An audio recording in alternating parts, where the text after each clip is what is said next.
MTN News, this is Montana This Morning. Well, have you ever been backed up in traffic at the I-191 intersection in Big Sky? Well, I know I have, and there may be some hope for relief in the future. Coming up first this morning, our Kristen Merkel is going to show us some tricky engineering that might solve this traffic bottleneck. The city of Bozeman and the city of Belgrade are looking at this idea of creating a water authority that could potentially bring in water from Canyon Ferry all the way into the Gallatin Valley. I'm Edgar Cedillo, and I'll explain what the cities are proposing. With voting in Iowa and here in New Hampshire complete, Nevada is up next for Republicans. But thanks to a recent change in state law, GOP voters there are facing both a primary and a caucus. I'm Jonathan Amberian at the state capitol. During last year's legislative session, a huge volume of bills had a big impact on legislators, staff, and the public. I'll have a closer look at some recommendations legislative leaders are making on how to address that issue. Alrighty, we are coming up on 6:32 on this Thursday morning. Jay McDonald and Matt Elwell with you. Beautiful view over MSU right now. Look at that moon just so bright in the sky. It's lighting up the sky. By the way, I wanted to share, yesterday we were talking about wrestler names. We had a viewer send in. He thought I should be the weather model. I think so. Matt, the weather model. Hit him with the drip and the drop. Yeah, that's it. Bring the lightning and the thunder. Exactly. There's a 20% chance of a KO. That's right. Thanks for that. Yeah, 20. Thank you for sending that in. Yeah. All right, 5:30, almost 2, temperatures into the 20s this morning. There is the potential of some light snow as you go into the late afternoon and evening, first into the Gallatin-Madison range, but a couple of valleys could see some light snow. Here we go again. There it is. Beautiful. Temperatures expected to be into the mid to upper 30s for the afternoon today.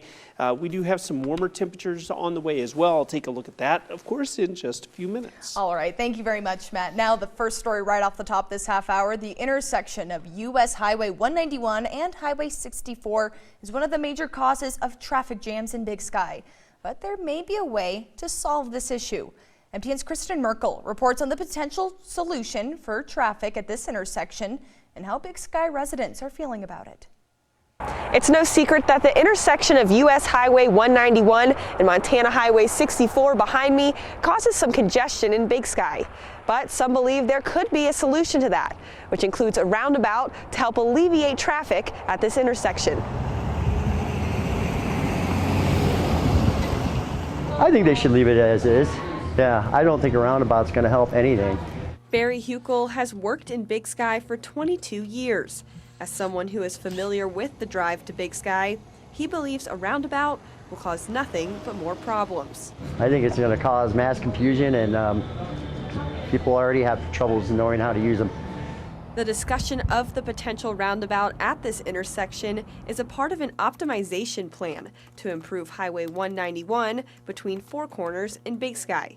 Strategic Project Manager with engineering consultant company HDR, Spencer Dodge, says a roundabout would be a great option for alleviating traffic congestion at the right price. The roundabout really kind of stood out as far as really utilizing the dollars that are available, enhancing safety, and really improving traffic and making sure that we're moving people back and forth. As far as geographical constraints go, Dodge says the roundabout causes the least amount of stress on infrastructure compared to other potential improvements, including a raised highway. This is something that is really implementable early on and can kind of impact the issues at hand. Dodge says they are continuing to ask for public opinion on the roundabout, and with the project only being in the early stages of discussion, no dollar amount is set. As for residents like Barry, he thinks the intersection should just be left as is. I think it's just going to confuse more people. In Big Sky, Kristen Merkel, MTN News. Now imagine a water pipeline between Bozeman and Canyon Ferry. Now maybe that sounds far-fetched, but the idea is being floated by local leaders. Our Edgar Cedillo explains how it would work and the hefty price tag that comes along with it. Water is a scarce resource here in the Gallatin Valley, so now the city of Bozeman, the city of Belgrade, and Gallatin County are looking to create a water authority that could potentially bring in water from Canyon Ferry all the way down into the valley. And one of the limiting factors is infrastructure, specifically water, access to water. So we thought, why not get together and have a discussion about a regionalization program? Local leaders are pitching a regional water authority that would create water and wastewater infrastructure for the Gallatin Valley. There's water up in Highlight, but we can't rely just on that alone. With the population of the valley expected to hit 250,000 people in the coming years, cities are looking to tap into other regional water sources. That we know there's some actual constructability of these resources, again, both a joint water reclamation facility and also perhaps a larger pipeline. The next step is, what would an authority look like? The cities are proposing a nearly 60-mile pipeline between Canyon Ferry and the Gallatin Valley. It could cost anywhere from $1.5 billion to $5.7 billion.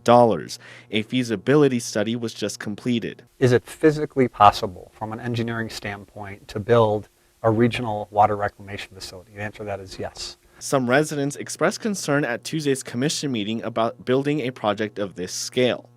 If the pipeline is built, there will be no end to the growth.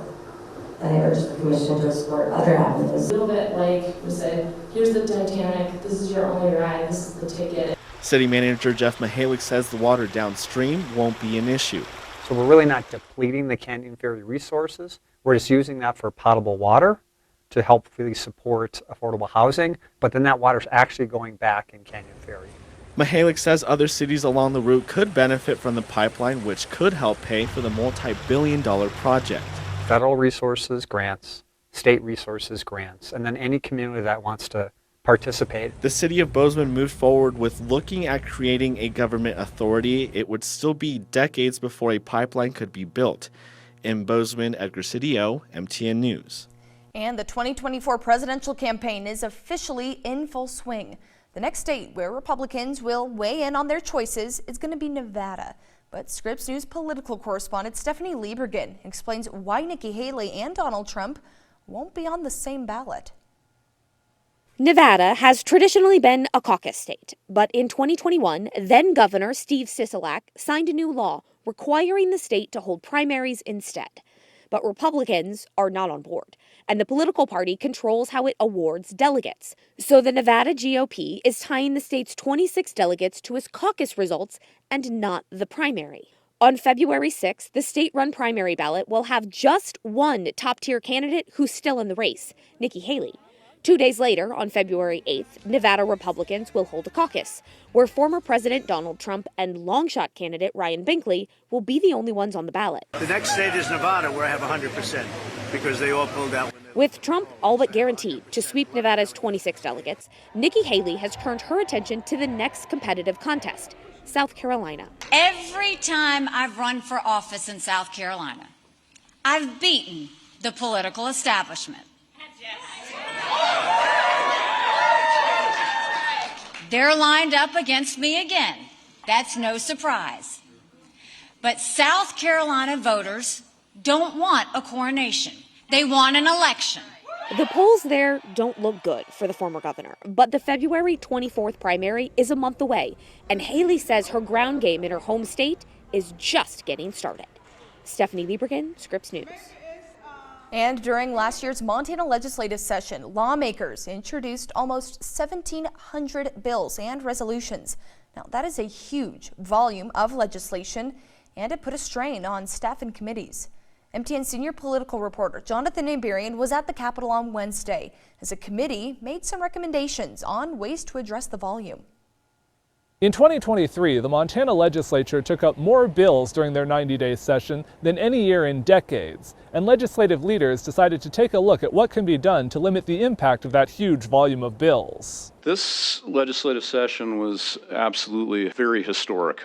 With almost 1,700 individual pieces of legislation and 3,400 sets of amendments, the Legislative Services Division says their staff were under a lot of pressure. We were going 24/7. The legislature also had to hold more than 2,400 committee hearings. Lawmakers said they had concerns that some bills introduced late weren't getting the time and attention they deserved, and that it was harder for the public to weigh in. The Legislative Council, a committee of leaders from both parties, set up a subcommittee to look at these issues. On Wednesday, they made several recommendations. They called for lawmakers to submit their bill draft proposals through a new online portal instead of going through legislative staff. And they proposed delaying the transmittal deadline, when all bills that don't affect state revenues or spending need to pass out of their first chamber or die. One idea that didn't go forward was putting a limit on how many bills each lawmaker can introduce. I believe that's why we were elected, our job, to come and pass bills, to draft bills. To me, I think it should be unlimited. That's why you were elected. Talking to other legislators, I would say the majority feel that same way. These recommendations will now go before the full Legislative Council, and any changes like moving the transmittal deadline would also have to go through the Rules Committee as we get closer to the start of the next legislative session. In Helena, Jonathan Ambarian, MTN News. And there are a ton of activities that you can do during the winter in Montana, from snowshoeing to skiing, but many are quite costly. But over in Whitefish on Sunday nights, there is a free event for everyone, and all you need is a pair of skates. As MTN's Kiana Wilson shows us, it's also pretty groovy. During the day, once Whitefish Lake freezes over, it's the perfect place for ice fishing and cross-country skiing. But on Sunday nights, it turns into a disco ice skating rink. With disco lights, music, and a giant ice skating area, this free disco skate is the place to be in Whitefish on Sunday nights. All of this is made possible by one Whitefish man, Gabriel Layton. I just love to skate, and I know other people do too, so if I don't do it, I don't know who else is going to do it, and so I just did it.